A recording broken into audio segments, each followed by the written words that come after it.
시사큐 1부 시작합니다. 최근 쟁점 법안의 직권상정 문제로 박근혜 대통령과 정의화 의장이 충돌하면서 국회에 대한 관심이 더 높아지고 있습니다. 19대 국회가 일 안 하고 또 갑질만 하는 역대 최악이라는 그런 평가도 나와 있습니다. 최근에 이런 상황 알아보기 위해 허영범 제18대 국회 대변인 그리고 최형두 제19대 국회 대변인 모셨습니다. 안녕하십니까? 네, 안녕하십니까? 안녕하십니까? 네, 먼저 최형두 대변인. 네.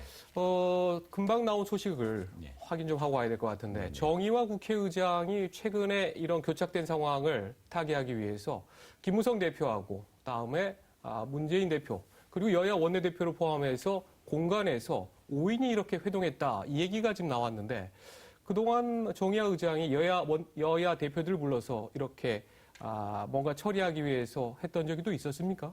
네, 여러 차례 있었습니다. 지금은 제가 이제 국회 대변인을 사퇴했습니다만 네. 지난 12월 9일까지 정기 국회 때까지 이런 쟁점 법안 처리를 위해서 국회의장께서 여야 대표, 여야 원내대표를 여러 차례 의장실에서 만나서 회동을 했고요. 예. 또 공간으로도 불렀던 적이 있었는데 공간으로도 이렇게 최근엔 한 차례 다 같이 네. 보인 적은 없는 것 같은데 여러 차례 이제 여당 또 중진들, 야당 중진들 이렇게 모아서 했습니다. 그리고 오늘이 이제 정의화 의장 아마 생신인 것 같습니다. 그래서 그걸 계기로 해서 어제 여야 간에 어쨌든 이 경색된 국민을 풀고 쟁점 법안을 빨리 처리하자.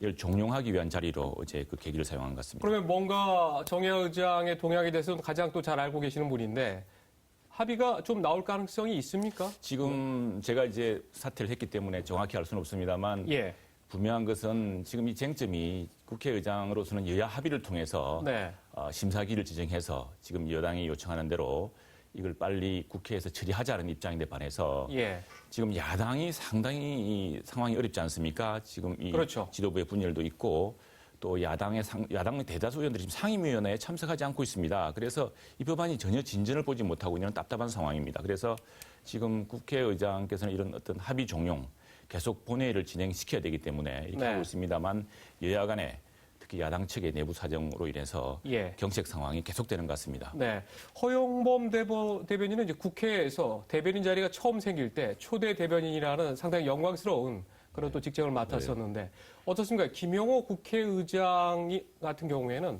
여야 대표를 불러서 이렇게 회동하고 하면은 어떤 합의가 좀 많이 나오기도 하지 않았습니까? 그때 상황을 한번 좀 말씀해 주시죠.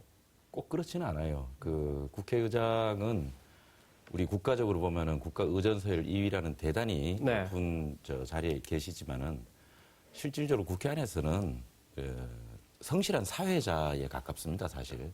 여야 원내대표와 여야가 합의하지 않으면 사실상 아무것도 못하는 그런 가능성이 있습니다. 그런데 제가 한 말씀 드리고 싶은 것은 오늘 그 뉴스에 보니까 정의화 의장이 조금 전에 나왔던 이만섭 전 국회의장 연결식에 가셔서 의회 민주주의와 상권 분립이 흔들려서 한없이 부끄럽다 이런 말씀을 하셨다고 뉴스에 나왔는데 저는 의장님께서 그렇게 말씀하시면 안 된다고 봅니다. 이게 왜냐하면 지금 국민들이 국회를 보는 눈이요. 그냥 무슨 단순한 원망과 불만 정도가 아니에요. 국회를 해산하라는 거예요. 이 나라 세금이나 축내지 말고 국민들 부담이나 주지 말고 차라리 해산해라. 이 정도로 분노에 차 있는데 그 옛날에 박근혜 대통령 보고 유체이달 합법이다 뭐다 이렇게 조롱하는 말들이 많았잖아요. 그런데 국회의장이 비록 권한은 없다는 걸 우리가 다 알고 있지만 그래도 본인께서 정말로 이 현안 문제와 관련해 가지고 몸을 던지시지 그걸 풀려고 노력을 해야지 의회 민주주의와 상권주의가 흔들려서 부끄럽다 하면은 지금 국회의장께서 누구 얘기를 하시는 겁니까? 그렇게 저는 의장께서 그렇게 얘기하시면 안 된다고 봐요. 본인 얘기를 해야지 본인이 책임을 져야지 남 얘기하듯이 해서 되겠습니까? 정의화 국회의장 같은 경우에는 최근에 직권상정은 내 성을 바꾸지 않는 한 할 수 없다. 내가 안 하려고 하는 게 아니라 이걸 할 수가 없는 거다라고 해서 개정된 국회법 85조 이걸 선진화법이라고들 하는데 이 조항 때문에 할 수 없다고 했는데 최 대변인님 지금 정의화 의장 같은 경우에는 이제 굉장히 어떻게 보면 원칙적이고 또 정부와 여당이 보기에는 너무 의장의 스타일만 생각하는 거 아니냐 이런 얘기도 하는데 어떻게 좀 저는 그 직전에 청와대 홍보기 비서관을 했기 때문에 사실은 이 청와대 입장도 잘 알고 있습니다. 그리고 이 정부가 얼마나 이 문제에 애탔는지 그리고 지금 상장 경제 활성화 관련된 여러 입법들 그 기업법이라든가 또는 그 서비스 발전법이라든가 이런 거 하면은 벌써 최고 70만 개 이상의 일자리가 생긴다는 거 아닙니까? 지금 경제가 또 얼마나 나쁩니까?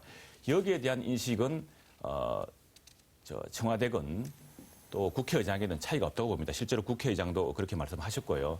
다만 이제 인식의 차이에서 국회법에 대한 해석, 그 해석의 차이인데 청와대 입장에서 보자면은 지금 야당이 상임위원회 참석을 하지 않고 있어서 법안이 전혀 진전되지 않고 있습니다. 그런데 12월은 다 와가고 이제 내년 되면은 1, 2월 되면은 국회가 이제 더 이상 활동을 못 하게 되거든요.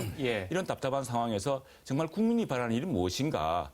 이걸 왜 신속히 못하는가? 더구나 이런 대부분의 법들은 지난 12월 2일 날 새벽에 여야의 4+4 회의에서 정기국회 내 처리하자고 합의했던 사안입니다. 그렇죠. 그 합의했던 사안을 지금 안 지키고 있는 상황 아니냐. 더구나 야당은 분열과 또 상임위원회 참석하지 않은 이런 상황인데 그럴 경우에 이제 국회의장과 여당이 지도를 발휘해서 이 사항을 타개해야 된다는 것이 이제 행정부의 지금 상당히 진지한 입장이고요. 반면에 이제 국회 입장으로서는 국회법에 그런 엄격한 조건에 지금 매여 있는 셈이라고 하겠습니다. 그런데